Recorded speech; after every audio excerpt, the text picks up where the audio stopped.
హల్లెలూయా.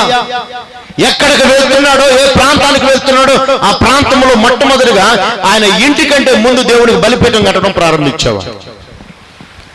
బలిపీఠము అనగానే ప్రార్థన, బలిపీఠము అనగానే మన జీవితాలను ప్రభువుకు అర్పించటం, బలిపీఠము అనగానే మొట్టమొదటిగా మన కోరికలు నెరవేర్చుకునే దానికన్నా ప్రభువు కోరికను నెరవేర్చుకోవడం చాలా ఆశీర్వాదకరం.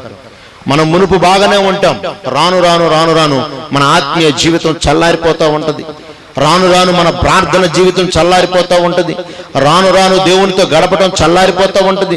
ఫస్ట్ లో ఉన్న భక్తి, ఫస్ట్ లో ఉన్న ఆత్మీయత, ఫస్ట్ లో ఉన్న ప్రార్థన జీవితం రాను రాను చచ్చిపోతూ ఉంటుంది.